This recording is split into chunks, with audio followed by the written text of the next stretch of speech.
រ៉ាវរាប់ម៉ឺនអបសាក់ក្នុងជីវិត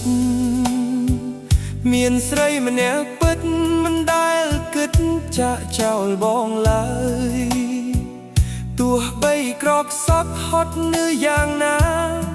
ក៏មិនដែលត្អូញម្ដងណាអូនតែងក្បែរទ្រង់បងមិនដែលឃ្លាតពេលបងមកពីធ្វើការទាំងក្តីនឿយហត់អស់កម្លាំងឃើញស្នាមញញឹមអូនបាំងបាត់អស់រឿងរ៉ាវមកសៅក្នុងចិត្តអូនមើលថែកូនមើលថែផ្ទះសំបែងដោយក្តីអាណិតអូនជាកម្លាំងចិត្ត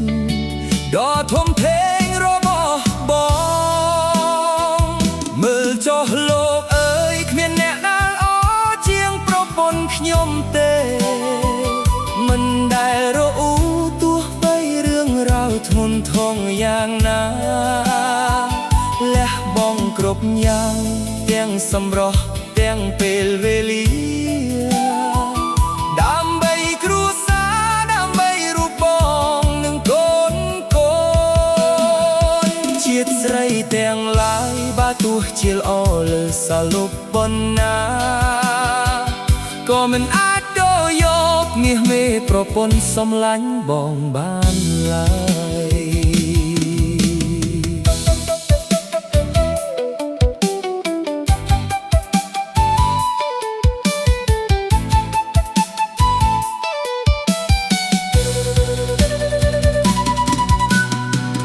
ជួនកាលបងខុសឆ្កងសំដីធ្វើឲ្យអូនយំអូនមិនដែលខឹងឬគុំតែងតែអត់ឱនឲ្យបងជានិច្ចគុណបំដាច់អូនធំធេងលើស្លុបបងមិនអាចភ្លេច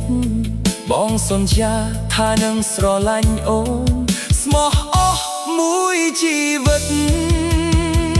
មើលចុះលោកអើយគ្មានអ្នកណាល្អជាងប្រពន្ធខ្ញុំទេមិនដែលរអ៊ូទោះបីរឿងរ៉ាវធ្ងន់ធ្ងរយ៉ាងណាលះបង់គ្រប់យ៉ាងទាំងសម្រស់ទាំងពេលវេលាដើម្បីគ្រួសារដើម្បីរូបបងនិងកូនកូ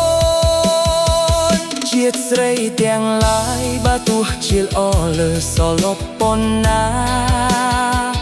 ក៏មិនអាចដូរយកមាសមេប្រពន្ធសំឡាញ់បងបានឡើយ